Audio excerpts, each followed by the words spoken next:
Merhabalar. Bir önceki videomuzda animizmin gizemli dünyasına doğru kısa bir yolculuğa çıkmıştık. Bugün ise rotamızı biraz daha derinlere, kendi köklerimize çeviriyoruz. Hiç içinizdeki o kadim ata sesini fark ettiniz mi? Bu videoda ata kültürün tarih boyunca nasıl şekillendiğini, inançlarımızın, toplumsal düzenin ve hatta ahlak anlayışımızın kökenlerini birlikte keşfedeceğiz. İnsan inancının binlerce yıllık evrimini ve eski ritüellerin hem beynimizde hem de yaşadığımız dünyada bıraktığı o silinmez izleri görmeye hazır olun. Konumuza derinlemesine dalmadan önce bu tarz içeriklerin devamı için videoyu beğenmeyi, kanala abone olmayı ve bize destek vermeyi unutmayın. Sizin ilginiz ve desteğiniz bu yolculukta benim en büyük motivasyonum. Hazırsanız merak uyandıran bu kadim hikayeyi şimdi başlıyoruz. Yakınını kaybeden ilk insan için yaşanan durum yalnızca duygusal bir yas değildi. Bu süreç beynin biyolojik ve bilişsel işleyişiyle doğrudan bağlantılıydı. Bilişsel bilim, İngilizce Cognitive Science, insan zihninin nasıl düşündüğünü, algıladığını ve anlam ürettiğini inceleyen disiplinler arası bir alandır. Bu alan bize şunu gösterir. İnsan beyni sosyal varlıkları iki ayrı düzlemde temsil eder. Birincisi fiziksel varlık temsili, yani beden, yüz, ses ve hareket gibi duyusal özelliklerdir. İkincisi ise zihinsel temsil, yani kişinin niyetleri, kişiliği ve düşünme tarzıdır. Bir insan öldüğünde beyin onun fiziksel varlığının sona erdiğini algılar. Ancak onun zihinsel temsili aktif kalır. Bu durum bilişsel bilimde zihin kuramı olarak adlandırılır. Zihin kuramı, İngilizce Theory of Mind, bir başkasının düşüncelere, inançlara, niyetlere ve duygulara sahip olduğunu anlama ve bunları zihinde canlandırma yeteneğidir. İşte bu mekanizma ölen kişinin zihinsel varlığını canlı tutar. Bu noktada beynin olağanüstü bir yeteneği devreye girer. Ayrışmış biliş. Ayrışmış biliş, İngilizce decoupled cognition, kişinin fiziksel olarak orada olmayan bir varlığı zihinsel olarak varmış gibi simüle edebilme kapasitesidir. İnsan, yanında olmayan birinin ne söyleyeceğini, nasıl tepki vereceğini ya da hangi davranışı onaylamayacağını zihninde canlandırabilir. İlk insan için bu durum basit bir hayal gücü değildir. Baba ölmüştür, fakat beynin içinde yaşayan baba simülasyonu hala konuşur, uyarır, yasak koyar ve onay verir. Fiziksel beden yoktur, fakat psikolojik otorite sürmektedir. Bu zihinsel süreklilik, evrimsel psikolojinin tanımladığı bir başka mekanizma ile birleşir. Bu mekanizma, evrimsel psikolojide Hyperactive Agency Detection Dodge olarak adlandırılır. Türkçe'ye tam anlamıyla çevrildiğinde, çevredeki belirsiz olayları bilinçli bir etken olarak algılama eğilimi anlamına gelir. Bu sistem, hayatta kalma açısından avantajlıdır. Çünkü rüzgar sandığımız bir hareketin aslında bir avcı olma ihtimaline karşı bizi tetikte tutar. İlk insan için evde bir eşyanın düşmesi, mağarada beklenmedik bir sesin duyulması artık doğa ruhlarıyla değil, zihninde hala sesi yankılanan babasıyla açıklanmaya başladı. Babam kızdı. Babam bu davranışımı onaylamadı. Böylece baba figürü yaşayan bir insandan görünmeyen fakat her an etkili olan metafizik bir denetleyiciye dönüştü. Bu dönüşüm toplumsal yapı açısından son derece kritikti. Ata kültü insanlık tarihindeki ilk içsel otoriteyi yarattı. İnsan artık yalnızken bile izlendiğini, değerlendirildiğini ve yargılandığını hissediyordu. Ata ruhu her yerdedir. Duvarların arkasını görür, karanlıkta seni izler. Bu durum tarihsel olarak insanlığın ilk polisi ve ilk hakimi işlevini gördü. Kurallar fiziksel zorlamayla değil, zihinsel denetimle korunmaya başladı. Ahlakın kökeni de tam bu noktada şekillenir. Ahlak, bireyin davranışlarını iyi ve kötü olarak ayıran normlar bütünüdür. İnsan iyi davranmaya çalışıyordu. Çünkü öldükten sonra babasıyla karşılaşacağına ya da onun ruhu tarafından cezalandırılacağına inanıyordu. Bilimsel perspektiften bakıldığında gerçek şudur. Ahlak, gökten inmiş evrensel bir yasa değildir. Ahlak, ölen ebeveynlerin insan zihninde bıraktığı silinmez otorite izlerinden doğmuştur. Ocağın başında, aile içinde, korku ve aidiyet duygusunun kesiştiği yerde şekillenmiştir. Bu aşamada ölüm artık mutlak bir yok oluş değildir. Ölüm bir geçiş durumu olarak algılanır. İnsan biyolojik olarak ölür fakat sosyal olarak varlığını sürdürür. Onun için sofraya tabak konur, önemli kararlar alınırken onun ne düşüneceği hesaba katılır. Bu durum yalnızca bir anı pratiği değildir. Bu, insan zihninde yaşayan, tepki veren ve yargılayan canlı bir gölgenin varlığıdır. İşte bu süreç, inancın bireysel bir duygudan kolektif bir yasaya nasıl dönüştüğünü gösterir. Bir sonraki adımda bu zihinsel ve psikolojik dönüşümün tarih boyunca hangi somut ve maddi izleri bıraktığını anlamak gerekir. Bunun yolu da arkeolojik bulgulara bakmaktan geçer. Bu bilimsel yolculuğumuzun son durağına geldiğimizde, inanç tarihinin bilimsel açıklaması ile teist, yani dini bakış açısı arasındaki büyük entelektüel çatışmayla yüzleşiriz.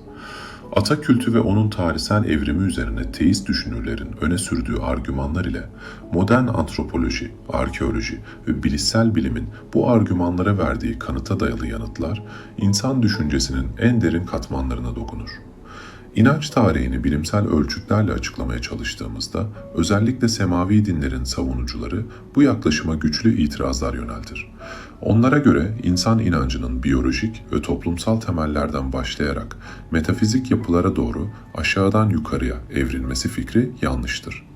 Teist bakış açısı inancın başlangıçtan itibaren ilahi bir kaynağa dayandığını savunur. Ancak bilimsel veriler bu savları farklı bir şekilde ele alır. Teist düşüncenin en bilinen savlarından biri ilksel monoteizm görüşüdür. Bu yaklaşım Almanca literatürde Urmonotheismus olarak adlandırılır ve insanın yaratılıştan tek tanrılı bir inançla doğduğunu ileri sürer. Bu görüşe göre ata kültü, animizm ya da totemizm gibi inanç biçimleri aslında gerçek dinin zamanla bozulmuş ve küçülmüş yansımalarıdır. İnsanlar tek olan Tanrı'yı unuttukça onun yerini atalarının ruhlarıyla doldurmuşlardır. Bir diğer büyük tartışma alanı ahlakın tükenidir. Teist bakış açısına göre Tanrı yoksa ahlak da yoktur. İlkel insanların atalarının ruhlarından korkması aslında Tanrı korkusunun erken bir yansımasıdır. Bu görüş, insanın kendi başına ahlaki kurallar üretemeyeceğini savunur. Bilişsel bilim ise ahlakın yukarıdan gelen ilahi emirlerle değil, aşağıdan yani toplumsal ihtiyaçlardan doğduğunu gösterir. Ata kültü, ahlakın hem biyolojik hem de sosyal olarak şekillendiği bir tür laboratuvar işlevi görmüştür. İnsan doğru davranmıştır çünkü zihninde sürekli çalışan bir baba simülasyonu, yani içsel bir denetçi vardır. Bu mekanizma, grubun hayatta kalmasını sağlayan evrimsel bir uyumdur. Ahlak, davranışım soyumu utandırabilir düşüncesinden doğan bir sorumluluk bilincidir. Bu nedenle ahlakın var olması için metafizik bir tanrıdan çok güçlü bir kolektif hafızaya ihtiyaç duyulmuştur. Burada kolektif hafıza kavramı önemlidir. Kolektif hafıza İngilizce literatürde collective memory olarak adlandırılır ve bir grubun geçmiş deneyimlerini, değerlerini ve normlarını kuşaktan kuşağa aktarmasını sağlayan ortak zihinsel yapıyı ifade eder. Ata kültü bu hafızanın somutlaşmış halidir. Teist düşüncenin bir diğer savı, dünyanın dört bir yanında Afrika'dan Amerika'ya kadar insanların ruhlara, atalara ve ölümden sonraki yaşama inanmasının hepsine aynı ilahi kaynaktan bilgi ulaştığının kanıtı olduğudur. Ancak bilimsel yaklaşım bu benzerliği vahiy ile değil, insan beyninin evrensel yapısıyla açıklar. Burada iki temel bilişsel mekanizma devreye girer. Bunlardan ilki zihin kuramıdır. Zihin kuramı, İngilizce adıyla Theory of Mind, bireyin başka varlıkların düşüncelere, niyetlere ve duygulara sahip olduğunu anlama yetisidir. İkincisi ise aşırı etkin niyet algılama mekanizmasıdır. Bu kavram İngilizce'de Hyperactive Agency Detection Device olarak adlandırılır ve insan beyninin çevresindeki olayların arkasında bilinçli bir niyet arama eğilimini ifade eder. Bu iki mekanizma dünyanın her yerinde aynı şekilde çalışır. İnsanlar babalarını kaybettiklerinde aynı acıyı hisseder, aynı inkar tepkisini verir ve yokluğu kabullenmekte zorlanır. Benzer ritüeller, benzer yas biçimleri ve benzer inançlar insan türünün aynı bilişsel donanımla benzer toplumsal sorunlara miras, toprak, düzen ve otorite verdiği ortak tepkilerdir. İnanç tarihinin bu sessiz başlangıcı, animizmden ata kültüne, oradan totemizme ve daha sonra karmaşık din sistemlerine uzanan çizgi hem arkeolojik hem de bilişsel açıdan tutarlı bir bütün oluşturur. Bu anlatı bize şunu söyler: Tanrı kavramı tarih sahnesine oldukça geç çıkmıştır. İnsan ondan önce geçmişini korumak, soyunu ve toprağını güvence altına almak için içsel denetim mekanizmalarını ve ritüel sistemlerini inşa etmiştir. Ata ruhlarına yönelen inanç, insanın ilk tanrı arayışı değil, kendisini ve topluluğunu ayakta tutma çabasıdır. Bu sistem insanı disipline etmiş, düzenlemiş, hatta zaman zaman ata kuralları ile baskı altına almıştır. Ancak her halükarda insanı bugünkü kültürel varlık haline getiren ilk büyük zihinsel ve ahlaki devrim olmuştur. Birinci bölümde kurduğumuz o içsel psikolojik evrenin, yani beynimizde yaşamaya devam eden baba sesinin tarihin derinliklerinde nasıl somut ve maddi bir biçime dönüştüğünü anlamak için şimdi arkeolojinin sessiz ama son derece güçlü tanıklık dünyasına iniyoruz. Çünkü arkeolojik bulgular bize şunu açıkça gösterir. Ata kültü yalnızca bir düşünce biçimi değil, binlerce yıl boyunca insanın yaşam alanını, yani evini yarı kutsal bir mekana dönüştüren maddi bir gerçekliktir. Eğer bir zaman makinesiyle yaklaşık 10.000 yıl öncesine, insanlığın ilk yerleşik topluluklarına dönebilseydik, bize en çok şaşırtan şey duvarların rengi ya da insanların giyimi olmazdı. Asıl sarsıcı olan insanların ölüleriyle ne kadar iç içe, ne kadar yakın bir yaşam sürdüklerini görmek olurdu. Arkeoloji, ata kültünün insanın mekan kavrayışını kökten değiştirdiğini açık biçimde ortaya koyar. Ev artık yalnızca barınılan bir yer değil, ataların varlığını sürdürdüğü bir alan haline gelmiştir. Bu sürecin izleri bizim türümüz olan modern insanlardan bile önceye, yani Neandertallere kadar uzanır. Neandertaller, Homo neanderthalensis olarak adlandırılan ve yaklaşık 400 bin ile 40 bin yıl önce yaşamış bir insan türüdür. Irak'ta bulunan Şanidar mağarasındaki mezarlar, inanç tarihinin en çarpıcı arkeolojik bulgularından biridir. Burada gömülmüş bir Neandertal'in bilimsel literatürde Şanidar 4 olarak adlandırılan bireyin çevresinde çeşitli şifalı bitkilere ait çiçek polenleri tespit edilmiştir. Bu durum basit bir doğa olayı ya da rastlantısal bir birikim olarak açıklanamaz. Bu, ölen bireye verilen değerin, onunla kurulan duygusal bağın ve ölümün mutlak bir yokluk değil, anlamlandırılması gereken bir geçiş olarak algılandığının erken bir kanıtıdır. Ata kültünün çekirdeği tam da burada oluşur. O artık yok ama biz hala onun için bir şey yapmak zorundayız düşüncesi. Bu noktadan sonra ölü topluluktan tamamen kopmaz. Aksine farklı bir biçimde varlığını sürdürür. Bu yaklaşım Anadolu'daki Çatalhöyük yerleşiminde çok daha gelişmiş ve sistematik bir hal alır. Çatalhöyük, Neolitik döneme ait yaklaşık 9.000 yıl öncesine tarihlenen büyük bir yerleşimdir. Neolitik dönem, İngilizce adıyla Neolithic Period, insanların avcı toplayıcı yaşamdan tarıma ve yerleşik düzene geçtiği evredir. Çatalhöyük'te evler birbirine bitişik inşa edilmiş, girişler çatılardan sağlanmıştır.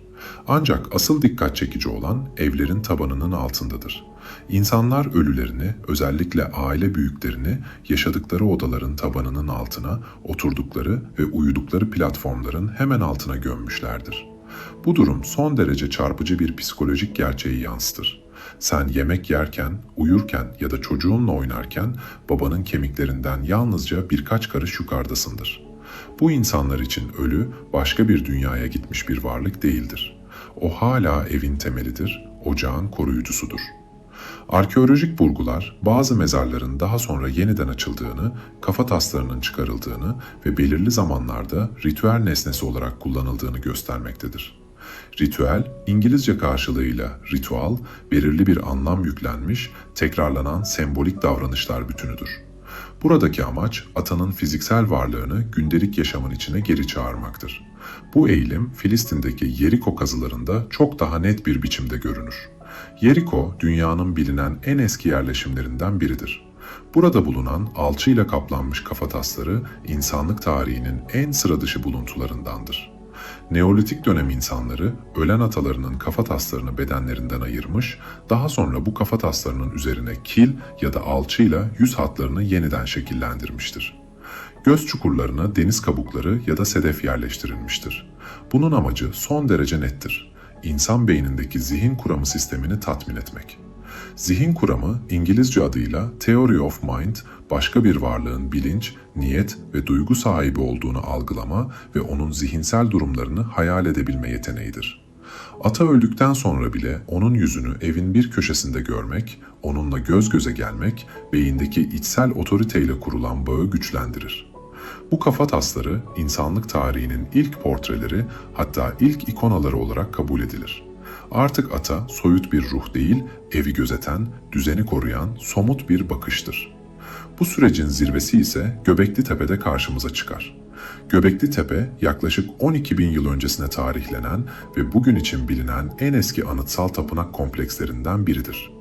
Buradaki T biçimli devasa taş sütunların stilize edilmiş insan figürleri olduğu görüşü birçok araştırmacı tarafından kabul edilmektedir.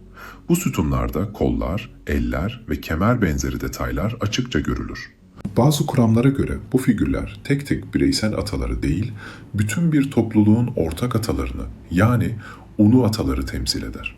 Burada artık bireysel ata kültünden kolektif ve anıtsal bir yapıya geçiş gözlemlenir. İnsan babasına yalnızca evin içinde değil, devasa taş yapılar aracılığıyla tapınmaya başlamıştır. Ata artık yalnızca bir aile büyüğü değil, tüm topluluğun kimliğini belirleyen kutsal bir figürdür. Tüm bu arkeolojik veriler bize çok net bir şey söyler. Ata kültü rastlantısal bir inanç değildir. Bu kült, yerleşik yaşam ve mülkiyet kavramıyla doğrudan bağlantılıdır. Bir toprağa atanın kemiklerini gömmek, o toprağın bizim olduğuna dair en güçlü sağdır. Burası benimdir çünkü atam burada yatıyor düşüncesi, insanın doğadan koparak kültür, hukuk ve mülkiyet inşa etmesinin ilk dinsel ve zihinsel gerekçesidir. Beynimizde yaşayan içsel otorite ile toprağın altındaki kemikler birleştiğinde insan artık yalnızca biyolojik bir varlık olmadığını, bir soyum ve bir tarihin taşıyıcısı olduğunu fark etmeye başlamıştır. Arkeolojinin soğuk kemiklerinden ve binlerce yıllık mezarlarından ayrılıp bugüne baktığımızda ata kültünün aslında hiçbir zaman ölmediğini, yalnızca bazı coğrafyalarda biçim değiştirdiğini, bazılarında ise hala tüm açıklığıyla yaşadığını görürüz. Bu durum bize şunu kanıtlar: ata kültü ilkel bir aşama değildir. O, insan bilincinin derinliklerinde yer alan, kalıcı ve sürekli bir psikolojik ihtiyacın dışa vurumudur. Günümüzde birçok insan için ölüm kesin bir sondur. Beden gömülür ya da yakılır. İlişki ise anıların içine hapsedilir. Ancak bazı kültürlerde ölü kavramı bizim anladığımızdan bütünüyle farklıdır. Bu toplumlar için atalar hala evin bir köşesinde bulunan, aile kararlarını etkileyen, varlığı hissedilen canlı üyelerdir. Endonezya'nın Sulawesi adasında yaşayan Toraja halkı için ölüm bir an değil, yıllara yayılan bir süreçtir. Torajalılar bir aile üyesi hayatını kaybettiğinde ona hemen ölü demez. Onu hasta ya da uykuya dalmış olarak tanımlarlar. Yerel dilde bu durum, ölen kişinin henüz topluluktan kopmadığını ifade eden bir kavramsallaştırmadır. Beden, bitkisel maddeler ve modern yöntemler kullanılarak korunur ve evin en iyi odasında tutulur. Ona her gün yemek getirilir, sigara ikram edilir, evde olup bitenler anlatılır. Bu, ölüyle ilişkinin kesilmediği anlamına gelir. Belli aralıklarla gerçekleştirilen manene ritüelinde aileler mezarları açar, atalarını dışarı çıkarır, üzerlerindeki tozu siler ve onlara yeni kıyafetler giydirir. Daha sonra onlarla birlikte köyde dolaşır, toplu fotoğraflar çektirirler. Bu davranış bilişsel bilim açısından son derece anlamlıdır. Çünkü burada insan beyninin temel bir mekanizması olan zihin kuramı devrededir. Zihin kuramı, İngilizce adıyla Theory of Mind, bir başka varlığın düşüncelere, niyetlere ve duygulara sahip olduğunu kavrayabilme yeteneğidir. Torajalılar için babanın fiziksel varlığıyla sosyal varlığı arasındaki bağ kopmamıştır. Bu ritüeller yasın yıkıcı etkisini azaltır ve nesiller arası sürekliliği gözle görünür hale getirir. Benzer bir durum Afrika kıtasında Madagaskar'ın Orta Dağlık bölgelerinde yaşayan topluluklarda da görülür. Burada Famadihana adı verilen ve kemiklerin çevrilmesi olarak tanımlanabilecek bir gelenek hala sürdürülmektedir. Famadihana, bizim alışık olduğumuz yaz törenlerinin aksine neşeli ve kolektif bir kutlama niteliği taşır. Aileler atalarının kemiklerini mezardan çıkarır, onları yeni ipek kefenlere sarar. Bu törende kemikler insanların omuzlarına alınır, müzik eşliğinde dans edilir. İnanca göre ruh, beden tamamen çözünüp yok olduktan sonra öte dünyaya geçebilir. O ana kadar ise ailesiyle temas halinde olmalıdır. Burada amaç yalnızca hatırlamak değildir. Amaç belleği hem zihinsel hem de fiziksel olarak yenilemektir. ölüm unutma değil, düzenli olarak yeniden temas kurulan bir süreklilik haline gelir. Bu noktada şöyle düşünebilirsiniz. Bunlar yalnızca uzak adalarda kalmış egzotik geleneklerdir. Ancak dikkatle bakıldığında modern ve seküler toplumlarda da ata kültünün dönüştürülmüş biçimlerine rastlamak mümkündür. Şehir merkezlerinde yükselen ulu önder ya da milli kahraman heykelleri kolektif ata kültünün güncel örnekleridir. Önemli günlerde bu heykellerin önüne gidilir, çiçekler bırakılır ve sembolik olarak bir tür hesap verme davranışı sergilenir. Aile yaşamında kullanılan babanın adını lekeleme ya da bu soyumuza yakışmaz gibi ifadeler de aynı içsel denetim mekanizmasının hala aktif olduğunu gösterir. Psikolojik açıdan bakıldığında modern insanda görünmez bir ebeveynin bakışı altında yaşamayı sürdürür. Pek çok evde vefat etmiş aile büyüklerinin fotoğraflarının duvarın en yüksek noktasına asılması da tesadüf değildir. Bu görüntüler Çatalhöyük'teki kafataslarının gördüğü işleve benzer bir rol üstlenir. Sürekli gözetim ve bir korunma duygusudur. Modern antropolojiye göre ata kültü, toplumsal yapıyı bir arada tutan güçlü bir yapıştırıcı işlevi görür. Bir aileyi ya da topluluğu birleştiren temel unsur, onların ortak bir geçmişe, yani aynı ataya bağlanmalarıdır. Bu inanç sistemi bireye yalnız olmadığını hissettirir. Ben tek başıma değilim, arkamda uzanan büyük bir soy zinciri var düşüncesi, varoluşsal bir güvenlik sağlar. Tam bu noktada yeni bir soru ortaya çıkar. Eğer herkes kendi atasını yüceltiyorsa, büyük kabileler ve milletler nasıl oluştu? Herkesin ayrı bir atası varken, binlerce yabancı insanı tek bir bayrak altında birleştiren şey neydi? Bu sorunun cevabı ata kültünün evrim geçirerek semboller dünyasına taşınmasında gizlidir. Yani totemizmde. Bir sonraki videomuzda bu dönüşümün nasıl gerçekleştiğini ve ata kültünün totemlere nasıl evrildiğini ayrıntılı biçimde inceleyeceğiz.